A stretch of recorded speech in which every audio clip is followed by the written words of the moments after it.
Next, we have Automata presenting one RPC. Welcome, Gideon, to the Eliza Lab Builder demos.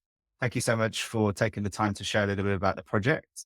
Just as a quick introduction, one RPC is a verifiable RPC relay for AI agents with T execution modules and DC AP plugin. It's a very interesting piece of infrastructure, and I'm super excited to learn a little bit more. So, Gideon, I'll take it over to you. Hi everyone, thank you for attending this demo. And I'm Gideon from the Automata team.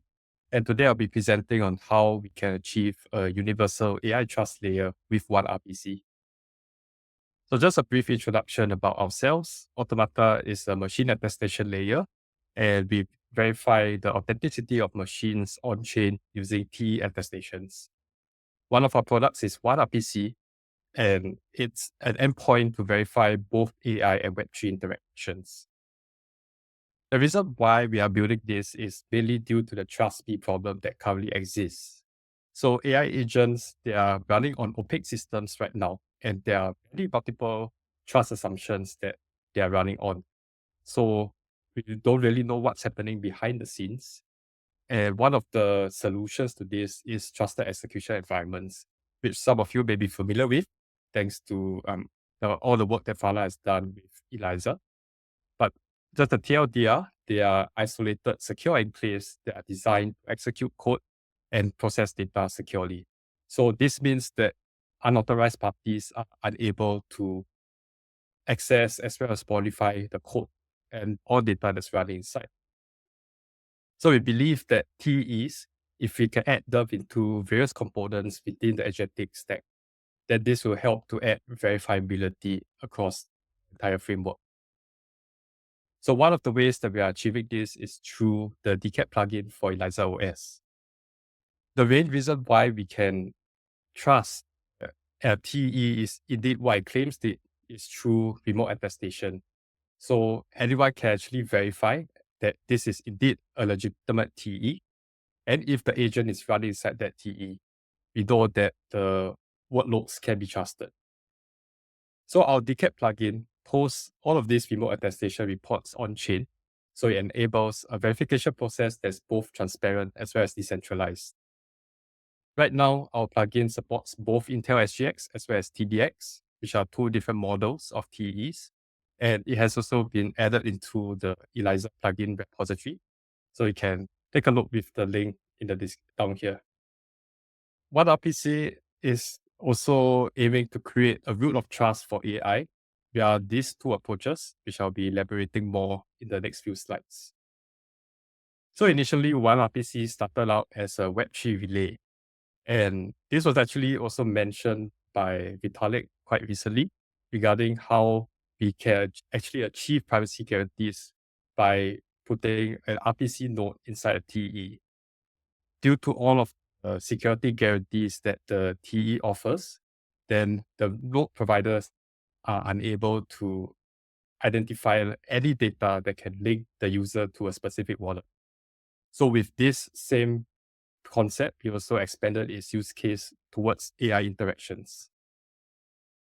In the verifiable AI relay, so we are aiming to achieve trusted interactions between both the user as well as the LM. And I think one of the main issues is how can we actually verify that we are interacting with a correct model. So let's say if you're a paid user of ChatGPT, then with one RPC, you know for certain that we are actually interacting with GPT-4o instead of the free GPT-4. And apart from that, due to the properties of the secure enclave, we are also able to remove any sensitive data from the request headers or even mask the personal info within the content itself. So this means that the LM providers are unable to link any of the requests to any user. And all of this is done because of the remote attestation feature of the TE.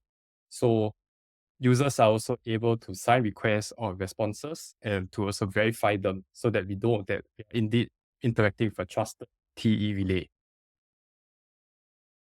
The other approach that we are adopting as well is verifiable AI subagents. So we are having a rethink of the entire agentic model. and we are decoupling the two core components of an agent, which are decision making as well as execution. So on the decision making side, it is considered as the brains, where the LM is the one that actually comes up with a thought to perform a certain action. While on the execution side is the limbs that actually carries out this action and makes it into tangible outcomes. The sub-agents that we are building are execution modules that run inside a TE, and they provide fiber actions for AI agents. The main reason why we are doing this on the execution layer itself is so as to prevent the suppression of thoughts of the LM, as that could possibly limit the creativity of the model. So if we are able to use TEs with predefined policies to enforce certain actions, then this prevents any unauthorized actions from occurring. So for example, let's say you have a Twitter sub-agent and you have a policy that it only can post good morning. And even if LM thinks of posting good night or good evening, the TEs will ensure that these posts do not get published. And I think what's the more interesting use case is how we can actually have auditability, even though AI models are closed source. So let's say like OpenAI, you don't really know what's happening behind the scenes, but due to the enforcement of the policies, then we can actually control what are the outcomes that we want. So the other portion is also how we want to have this modular approach for agents, where any agent can integrate our modules directly into their entire system so as to add the verifiable actions immediately. And right now, we are currently only supporting the Twitter API, but we are looking to support more platforms in the future, like like Discord and Telegram. Maybe I can just quickly go through a demo of how this actually works for the sub agents. Of course. This was recorded by one of my devs, and I'll be walking through some of the steps that were used. The first part involved cloning the verifiable Twitter sub-agent plugin from our repository. So this can be found on our GitHub. And the next part involves setting up both the plugin as well as the Twitter API key into an agent that we have already built beforehand. In this case, my dev built this Dobby agent, which is taking reference from the Harry Potter character. And the next few parts mainly involve installation as well as building the, the agent and also running the elizaOS framework so that everything is set up well. And then here is the elizaOS interface that we are interacting with. So my dev actually wrote that say that he's in the good mood and that he wants the agent to post a certain tweet. So the agent replied and said that he'll post a tweet with action post verifiable tweet. So if you go back into the code base, we can see that the tweet was actually posted via the sub agent.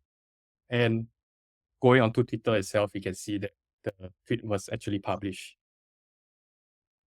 So the last part is mainly to validate that the entire attestation report and everything else is working as expected. So the bottom part here, you can see there's this huge bunch of like numbers and letters, which forms the attestation report. And Right. then you can copy this and then go to the tools to put the input there. And the last part will be to see that this MR enclave, which is part of the report, will show that they're actually running the expected code. So that would show you the model that's being used, maybe the time that the agent responded. What kind of parameters would you see once you've verified the agent's action? So over here, are you referring to this portion, Yeah. like Yeah. the verifiability? Yes. Yeah. So this is actually like an attestation report of the TE itself to show that, let's say, what the identity of the TE as well as like this portion, the MR enclave, which is the code base. So I'm not actually too familiar with the main specifics.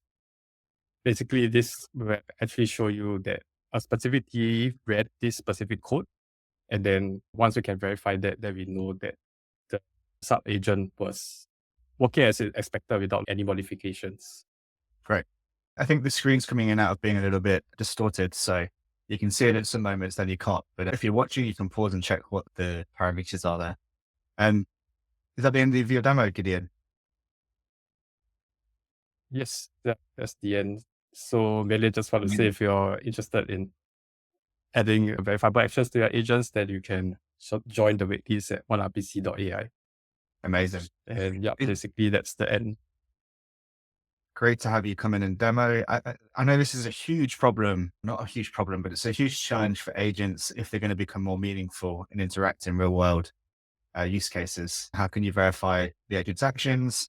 So it's very interesting to see a solution like this emerge. And again, look forward to seeing Automata and OneRPC kind of develop in the next couple of months and maybe years, hopefully. So yeah, thank you so much, Gideon. And yeah, I'll leave it there.